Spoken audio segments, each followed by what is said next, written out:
krahi djathtë i mjekëve, si në luftë, si mas luftës, si çdo herë është infermierja. Edhe unë shumë kam kënaqësinë,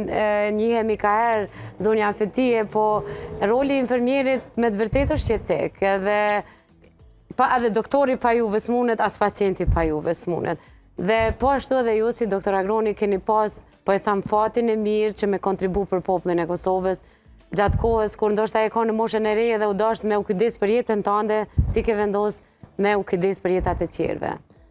Shumë e vërtet ato që e the, faleminderit për ftesës pare. Shumë kënaqësi. Vërtet që është shumë me rëndësi të jesh një infermiere, po dhe t'i ofroj shëndim popullatës. Unë prap duna me cek edhe pse kom cek edhe ma parë,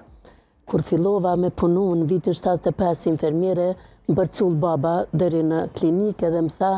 tash po hyn me punu me të smut në atë zhankonin e ti, ta edhe dush me qenë shumë e kujdeshme, gjithmonë me busqesh para tyne. Tash qysh me busqesh nëse jo me lodhu, nëse jo me mërzitën. Lodhjen mërzita dush me lanë mrapa edhe për para. Edhe vërtet, pacienti e dën atë busqeshje,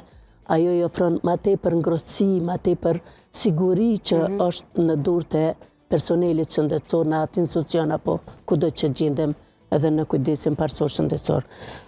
Kështu që me të vërtet është një pozitë shumë e mirë si infermiere, normal pa bashkëpunu me mjekun, as atëherë, as tash, nuk është punë ekipore, janë hartu dhe ato strategji edhe për tash, por që infermierja me përvojën e saj mund të pregadit një pacient që t'ja lehtësoj mjekut diagnostifikimin dhe trajtimin sa ma shpejt për një pacient që është në gjendje, më thonë në dorë tona që kërkon ndihmë. Si infermiere kemi kontribu, jo vetëm unë, po të gjithë në mënyra të ndryshme, aty ku janë gjindë ato kolegët e mia, kolegët, me një përvoj atëherë kur në largun nga puna vitin 1990 me 17 shtator, isha me përvoj 15 vjeqare, thash që ka bëj, unë e tash pa punë. Fillova me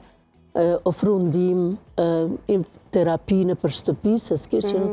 edhe lëvizjet e tyne ishin të kufizume, se s'kishin guxim me dalë me shku në institucione, as libreza, as kur gjade, gjithmonë të i ofru, të tregu një një tjetëri që nëse ka nevoj për ndihmë, jemi të gatshëm, unë dikush tjetër në më varësisht për ilagjës, i njoftojshëm kolegët tanë dhe i ofrojshëm ndihmë. Me kohën, fatmirësisht erdhe dhe faktori ndërkombëtar në vitin deri atëherë pra kështu në për familje, në për ndihmat që i japshëm. Edhe u punësova me një organizat, Qendra për mbrojtjen e grave dhe fëmijëve, dhe në kryet asaj organizate ka qenë doktoresha Sevdije Vjosa Dobruna, zonja Sevdije Ahmeti, edhe misioni ynë ishte që t'i ofrojmë, të kemë qasjet e nanat e posa lindura, që t'u japim këshilla, sepse posa lindë që në ato, dhe në shumica e tyne kanë lindë edhe në përshpi, po edhe në Nan Terez. Ne i mernim ato informata dhe shkoshim në barë Kosovën, ne kemi pas 760 raste për një vetë që kanë lindë, ju kemi ofru këshilla, besoni vetëm një fëmijë që ka lindë me të meta kongenitale, ai nuk ka pas fat të mbijetoj, për ndryshe të tjere të gjitha ato këshilla,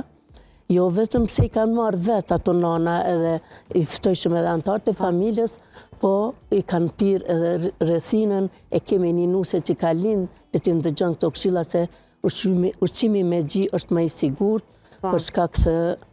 mos qasjes në institucione shëndetësore apo me trajtu një mënyrë tjetër. Kështu që përvoja shumë të kom në teren, edhe gjatë mandi në 98 në fillum me organizatën e International Medical Corps, IMC, me Dr. Valdetin, ekipe, u formu me ekipet, atëherve që situata filloj të keqësohet, ofenzivat edhe ma të randa, e kemi pas, unë të me kom pas atë fat, që më dhajo mundësi t'jem pranë popullatës me ato kushte, me ato